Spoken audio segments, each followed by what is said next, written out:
Hi everyone, my name is Sherry, and today I'll be your host for Synonymous World Academy's podcast. And today we're going to talk a little bit about maybe passions of students, especially a guest we have with us today. She is Jae, and she is my junior, she's in 8th grade. Jae, would you like to introduce yourself? Hello everyone, I am Jae Kim, an 8th grader. I am a Korean living in Indonesia, and I am so honored to clasp this chance to talk with my senior and friend, Sherry. So, as a foreigner myself, I know how hard it is to study in a completely different country with different systems, even though I did technically grow up in Indonesia, and I know that you moved here, you didn't live as long as I did in Indonesia. So how do you think you adapted, like with the language? And especially in our school, we use so many languages. We use English, which is for academics, and we have Bahasa Indonesian, and then we also have Chinese. It's completely different languages. So, although I am a Korean, I have not lived in Korea for over 2 months of my life. So just a month after I was born, I moved to Thailand and lived there for 8 years. Then in 2015, when I was 7 years old, I moved to Indonesia and started making friends here and settled. The hard part was obviously learning a new language and adapting to cultural changes. However, it was not as hard as I thought it would be, since Indonesia is a Southeast Asian country just like Thailand, and its hot weather, food, and clothings are all not too distinguished from each other. And one fun story I have is that in my first Indonesian spelling test I took, I got a 0. I got no questions correct.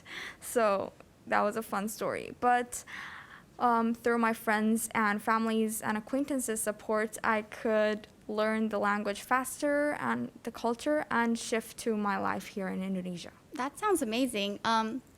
So I heard that you got a 0 on your first Indonesian test, but it's okay because we can always climb back up. There are many stairs that we can climb in life.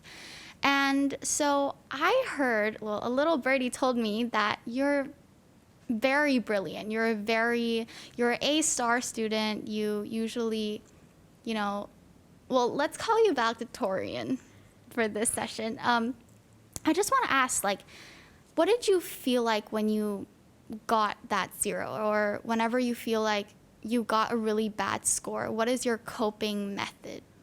Honestly, I just laughed it off because when I was young, I did not care at all about my scores. So I was just a student who loved reading books and making and giving puzzles to each other. So I did not care much about my score back then. And I just remember my whole family looking at my test paper with a big fat 0 there and laughing for a whole 30 minutes. Yeah. That sounds really fun. I can imagine the scene, like how your parents would feel. I know that you really enjoy medicine, which I personally enjoy medicine too. And what got me into medicine, this is really interesting. I think a lot of people have the same experience because I got into medicine because of a TV show. There's this TV show called Chicago Med, which I really enjoyed. The moment I watched it, the first scene, I was so into it. I was so intrigued. I was like, you know what? I don't want to be a designer anymore. I want to become a doctor. I want to save people's life and I want to see their smile. So did you have any movie or any TV series that got you into medicine or made you have a bigger passion for medicine? Yes, of course. In fact, I also got into medicine by watching a TV show titled Code Black. It's about doctors struggling to cure patients in different situations, like a sitcom or a drama. And I also watched a few K dramas based on medicine and doctors' lives when I was young. So that influenced me so much to get into medicine. And also, there was an experience I had when I was 8 or 9. I actually was jumping from a very high bed and I fell head first. I got blacked out and I couldn't see anything, although my eyes were open, and I got carried to the hospital. And the only thing I remember is the doctor who took care of me being really nice and calmed me down. Yeah. So that was what got me into medicine as well. That's very interesting. I think I've heard a lot of people, plenty of my friends, who want to become doctors or focus in the medical field, and they usually tell me how they got into medicine, and it's mostly through TV shows or like movies, which I find really interesting and probably relatable to a lot of students out there. You're in 8th grade, and I'm a year above you, like we mentioned at the beginning. What do you feel? Because you're about to enter the time where all your grades and like everything matters so much because it's going to contribute to your university. How do you feel about that? Like, do you feel prepared? Because I know when I first entered grade 9, I felt like a hint of regret because I feel like I don't think I played enough. Like, I don't think I lived my life enough in the past few years. I've been so focused on academics. So do you feel that same regret? Yes, of course. I often think about why I entered Olympiads when I was in grade 2 or 3 and why I spent the night trying to make my homework perfect with projects and all that.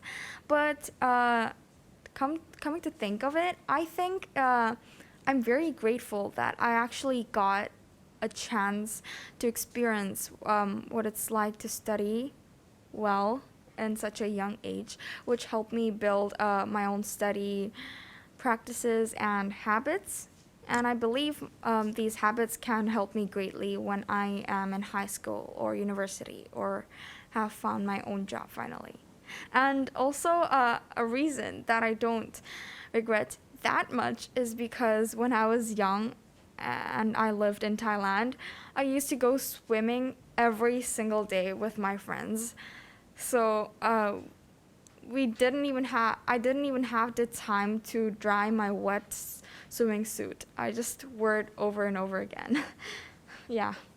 That sounds really fun. And I think it's so important to have a childhood. It's so important to really live your life. So I want to focus a little bit more about the hardships of a student, things that people don't talk about. Because students, if, for example, I ask advice from someone, usually the advice is really repetitive. People talk about, don't worry, like you're going to succeed at the end. But during the process, you question, am I really going to succeed at the end? Because there's really never, like, you never know what's going to happen in the future.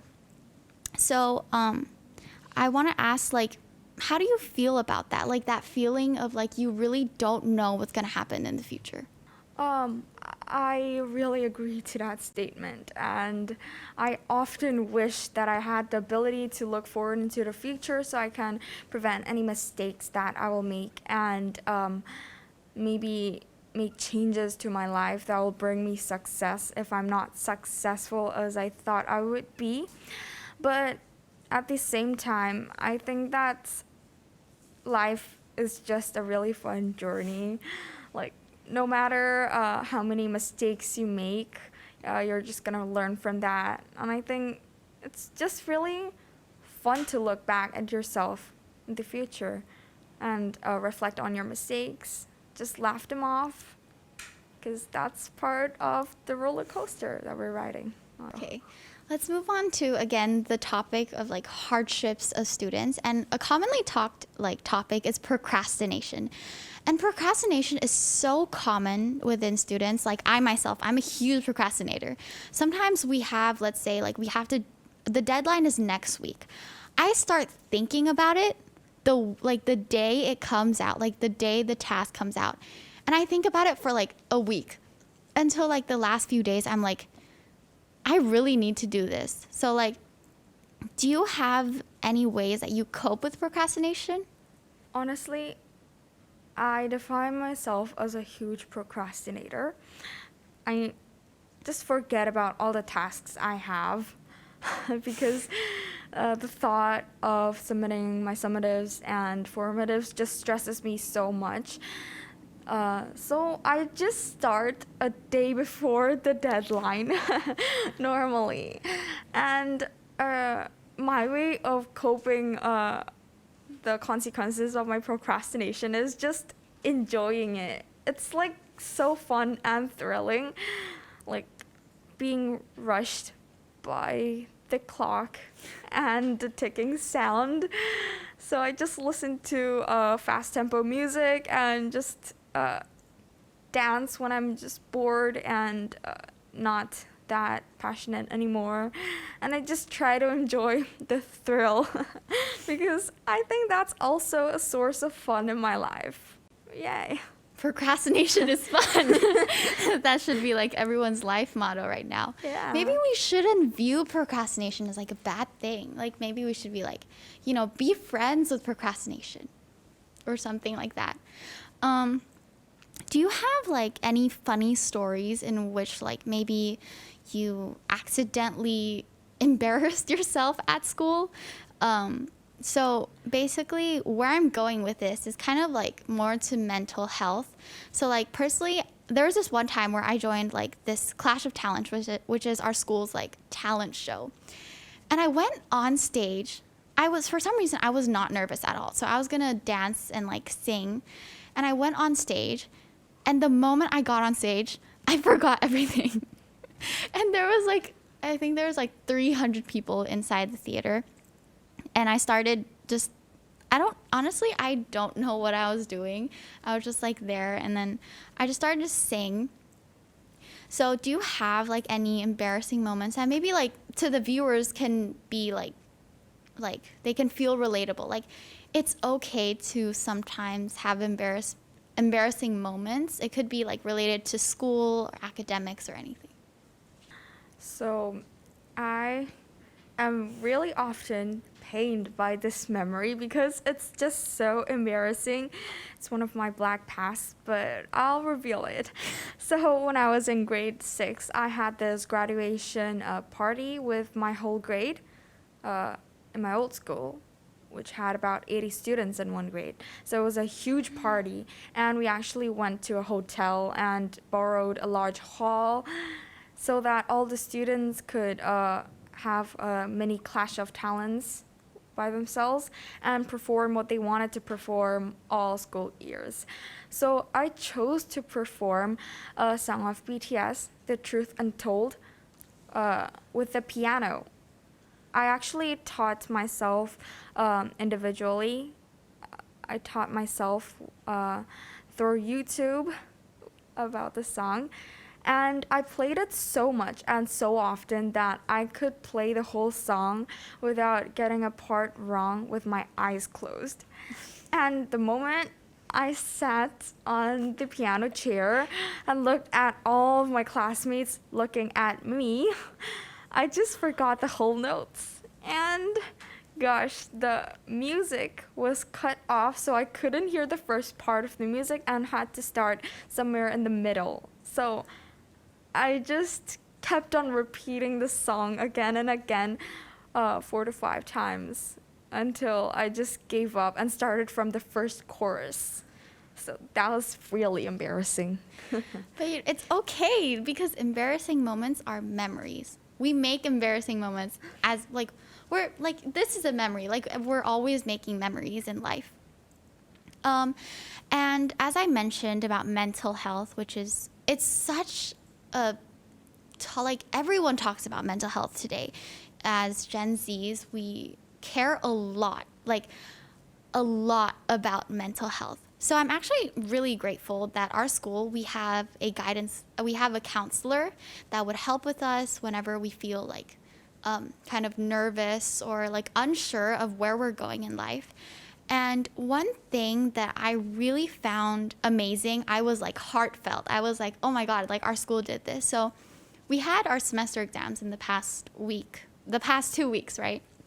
So there was actually provided like a little room, like a breakout room with the counselor inside, and we would be able to like go into the room and take a deep breath. And I found that it's such an amazing thing. I was like, it was so amazing, and like I was so grateful that to the point where I was like, oh my God, like I want to cry. I want to like burst into tears because I'm so grateful. Do you think that a system like this should be implemented in schools all over the world? Yes, definitely.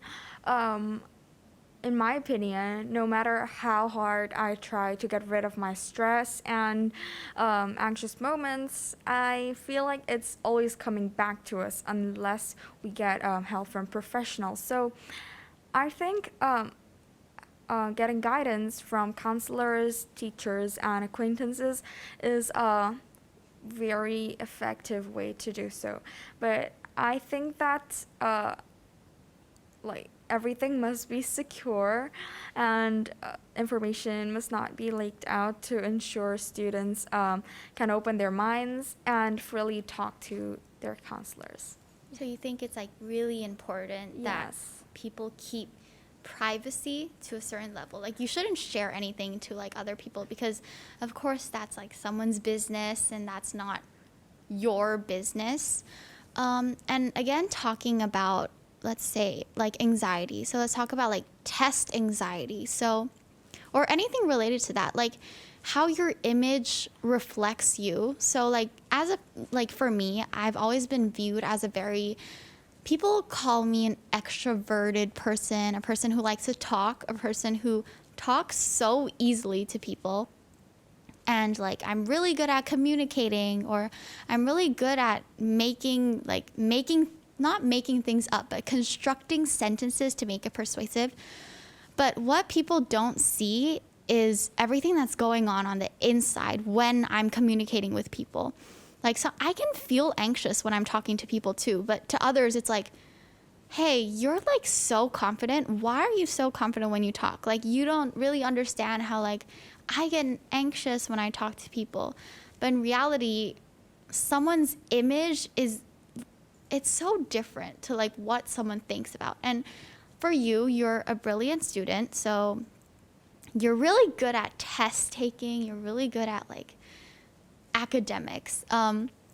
So people usually assume that you're probably like your life is going good because your grades are good. You know, grades is everything today. And like, do you have anything that you want to say? If you're uncomfortable, it's okay. But do you have anything you want to say about like sometimes I do, like, for example, you could say I get anxious when I do tests, and I still like have times where like I forget everything. Oh, I think this is a very interesting point. So, although we might want to keep all our little secrets to ourselves, I think it's also important to have the bravery and courage to open up and just be a free person.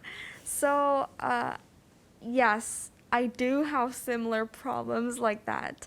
As a lot of people have high expectations for me, and especially on my grades. I find it anxious and just really disturbing when I compare myself with myself in the past. So like often I think, oh, last year I got gold for this Olympiad, but this year I got silver. Maybe I'm not that good in a certain subject anymore, and that really makes me disturbed. But nowadays, I just try to remind myself constantly that myself in the past is also me. So there's no need to compare myself. Just be proud and open about your past achievements and milestones. This is probably not really related, but I've heard people talk about the biggest advice people have given to them at like the past few years. And what for me, like my biggest advice that someone has told me is how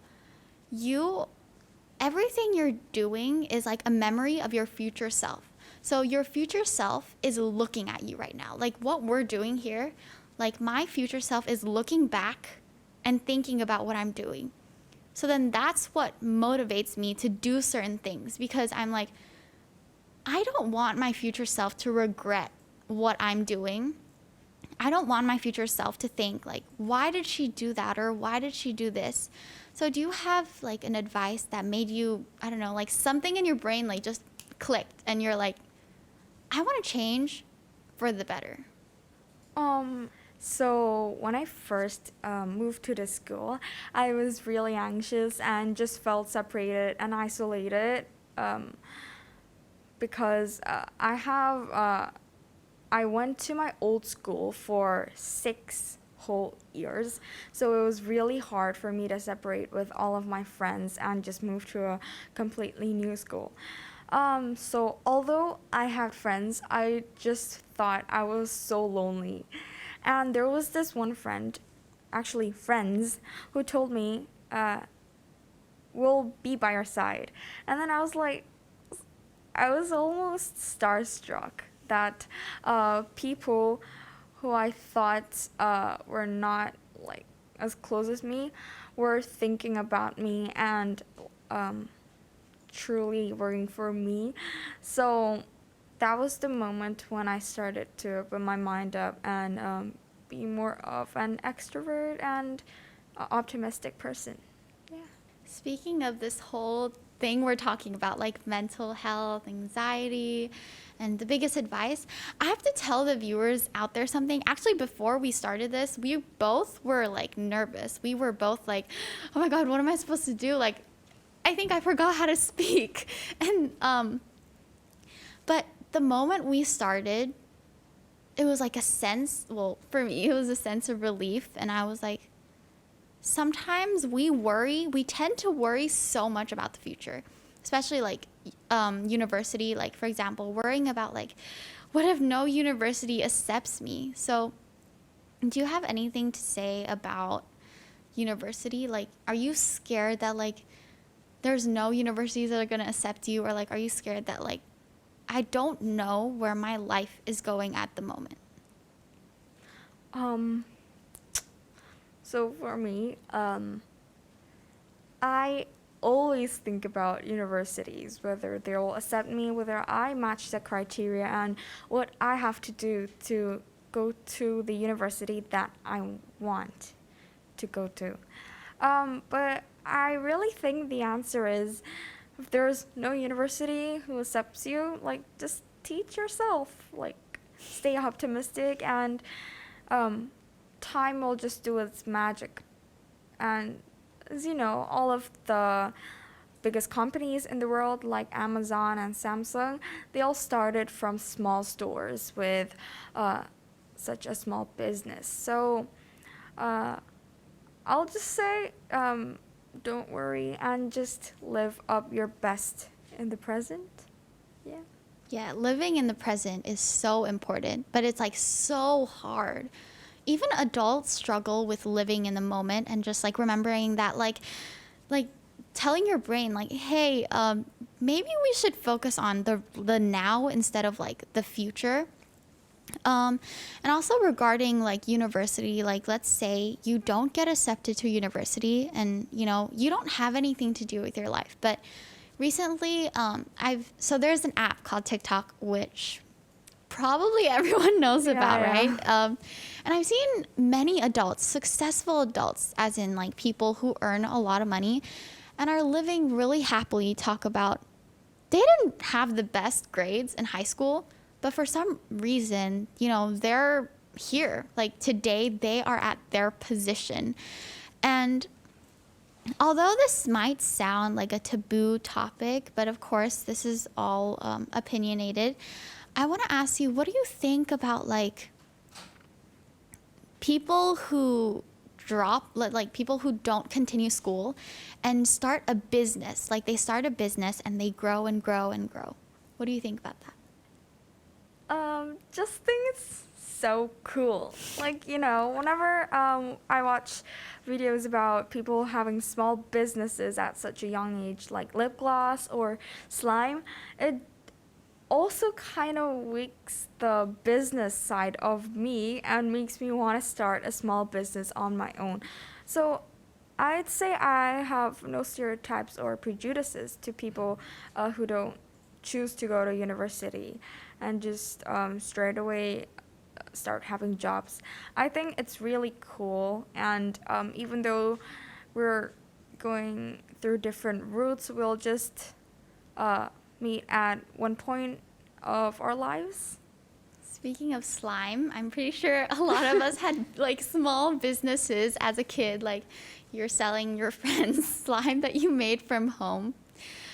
Like what you said, I completely agree with what you said, like with like you find them cool. That's like I don't think I've ever heard anyone say that they find it cool, which is really interesting. Like you're the first person that I've ever heard said like it's so cool for people to like be able to start businesses. Let's like go back a few steps to like a while ago when we were talking a little more about like academics and stuff. I grew up hearing my parents telling me, you have to read books. If you read books, then you're smart. Like if you don't read books, then you're not smart. And ever since I was a kid, I think I had a hard time visualizing the things in a book. Like for me, it was just like reading. It was just words. And it was really hard because I had the idea that like, because I don't read books as often in the past, I was not smart or like not considered as a good student or anything.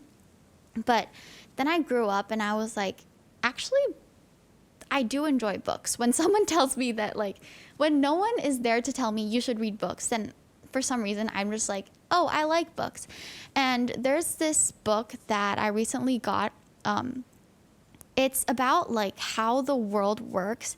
And I found that I'm really interested in books that are like nonfiction based and talking about, the university and universal.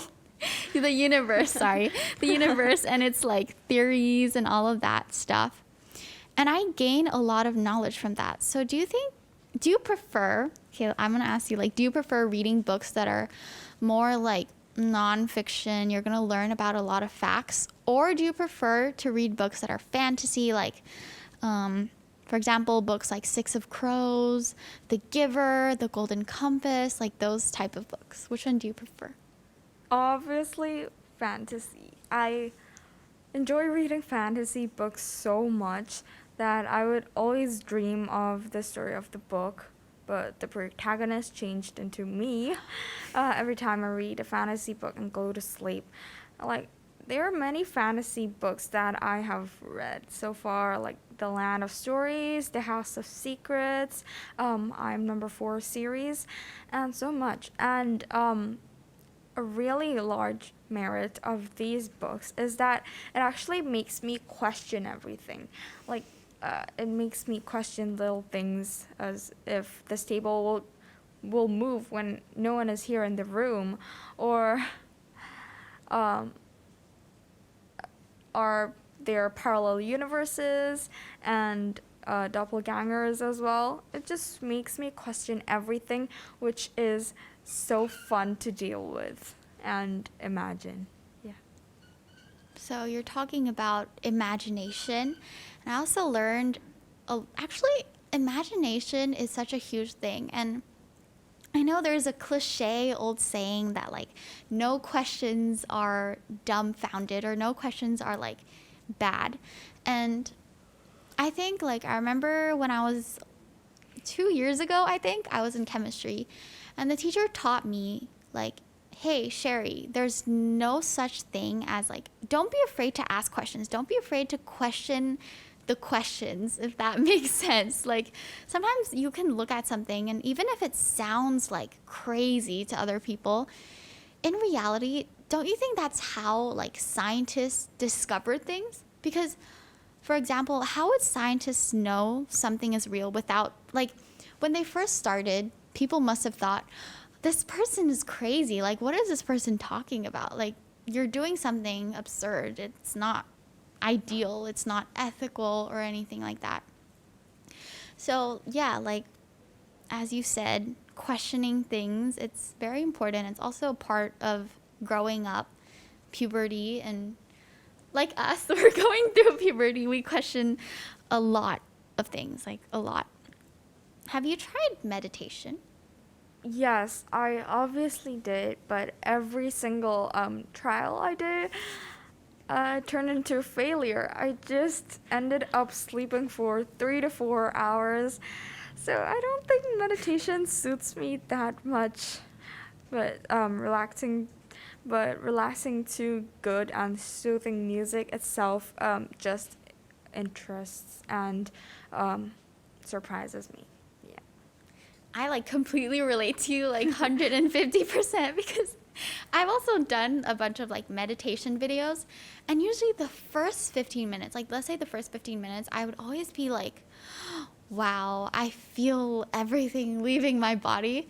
And the next second, I wake up and realize it's like 2 hours past the time.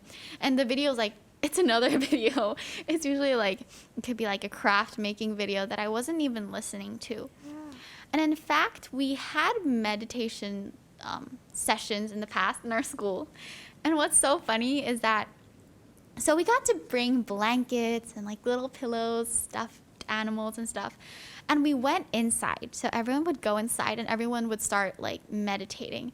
But the thing is, I don't think anyone listened to the like to music that they were playing or like the audio because every time we finished, the teacher would be like, "Okay, everyone, wake up. It's time to wake up. We have to go back to class." No one. There's just like complete silence. No one like stands up because everyone's asleep. Actually, I don't know if the viewers can see, but we have some really gorgeous paintings around us. And I want to talk about paintings because paintings hold so much value and it's such like you could see emotions. Like although you might look at something and you're like you judge it by like that looks good or that looks bad. But if you really look into it, paintings have so much meaning to them. And like I don't like to well, I like to draw, but like I like to draw my emotions. So usually after I draw, my mom would like come in and she would ask like, "Sherry, are you okay? Like, what are you drawing?" I'm like, I don't know what I'm drawing because there's no limit. Drawing and art has no limit to it. So what do you think about art? Do you use art to release emotions? Honestly, I think it is really important to find your own style of art. Like follow whatever you want to do, not just follow artworks on the internet. And there are two funny stories I have. The first one is when I was in 6th grade, I was making a surrealism art, and I just thought of a surrealism painting that I saw on the internet once, and I tried to recreate it, and the teacher couldn't even identify what I drew. She was like, "Is this an eye?" But it was actually supposed to be a pyramid, so it turned into a complete failure, and I got the lowest grade possible for that term's art class. So that's one funny story. And another one is what happened recently, about a month ago or 3 weeks ago. I was trying to paint a woman in hanbok, which is Korea's traditional clothing, and I try to follow the art style of a painter on the internet. And just like 5 minutes after I was painting my fully drawn sketch, I tore the paper up and just threw it in the trash bin because everything went so messy and turned into a total failure. I was really disappointed, yet exhausted about the fact that I made the same mistake I did from grade 6. So, yeah, from these experiences, I just learned moral to just follow your own style and be free. It's very heartbreaking. Imagine like drawing something and then you're just like, you know what, never mind. I'm like rip it off. That's so Yeah. sad. And as you mentioned, like doing things in your own style. And I also recently heard this. I've heard a lot of things in the past year, but someone told me about advice. You want to get advice from someone who has your ideal life, if that makes sense. It's like you don't want to ask advice from someone that, like, let's say someone tries to give you advice. It's your choice whether or not to accept that, because if you accept that advice, you know that you're going down the same path as someone else. And another thing is like you said, finding your own style of doing things is so important. Like, for example, let's talk about math. Math is a subject where it's almost like it's application. So you have formulas and you apply those formulas into word problems or certain problems. And in math class, we learned about there's just no limit to math. Also, it's really fun because you get to like explore so many different ways and find out so many different things about equations. And one thing is, you don't always have to follow whatever the teachers like teach you, like their way. You don't have to follow that. You can find your own way. And trust me, it's probably going to be a lot easier. You're going to understand better. And you're going to realize that sometimes when you, like you said, when you do things your way, you're going to feel like less stressful and stuff like that. So do you like, especially in online school, it's hard to pay attention. It is so hard to pay attention in class because you really don't know what's going on. Sometimes the teacher can lag, you can lag, and you can get disturbed by maybe your closet. You're going to start like staring at your closet like, why is my closet like that? We're going to start like organizing your table or stuff like that. And then after that, you have to like study by yourself, right? You have to understand what the topics the teacher has taught you. Do you find that easier to study by yourself instead of like following a like a timetable almost, like what the teacher has set for you? For me, I find it extremely difficult to follow a set schedule or timeline. Like every time I start a new project or subject, I just want to move on to the next one or the previous one and just do some random stuff. So that's why I also never make to-do lists or schedules of my own, because I know that I will never follow that schedule and never go according to the plan I had made inside my head. And for the first question regarding taking advices from role models, I think it is also sometimes necessary to get help and advice from people who you think are credible and reliable, because even though if we say that we're trying to go on our own ways and we never follow other people, we somehow are, because think about math. We always use the method our teacher taught because we know it's reliable and already approved. So I just think that it's somehow inevitable to not get influenced by people surrounding us. So we sometimes can also accept help and advice from others who we think are reliable. You're very relatable. I hope that the listeners out there also think that you're very relatable, because I'm like, whoa. Like everything you say is literally what goes on in my mind. I'm like a little like creeped out. Can you read my mind right now? This whole session, it's been like, I've learned a lot about you, and we have a lot of similarities, which is very interesting. We both like medicine and we both like marketing, both do debate. That's really fun. And I hope that like the viewers out there are also hopefully relating to everything that we've said today, because it's so nice to feel like you're related to some, I mean, not related, you're like, you can feel relatable to someone.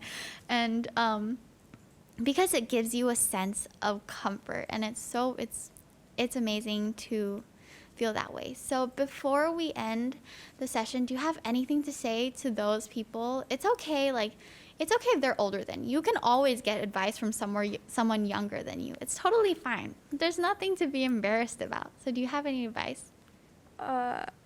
So first of all, thank you so much, Sherry, for inviting me into the session. I actually had so much fun, and at first we were slightly a bit awkward, but like now I don't feel awkward at all. I just feel like talking to an old friend. I enjoyed the session so much, with so many chances and topics to talk about. And an advice that I want to give everyone out there is just everyone is so unique. So just live your life with happiness, and don't be afraid of anything. Just live a YOLO life. Yeah, life motto, everyone. So again, thank you so much for watching this session with us, and hopefully you found it very enjoyable, because we definitely, most definitely, like 150% sure, did enjoy this session. And also, don't forget to drink a lot of water and take care of yourself. Self-care, number one, super important. And yeah, that is it for today.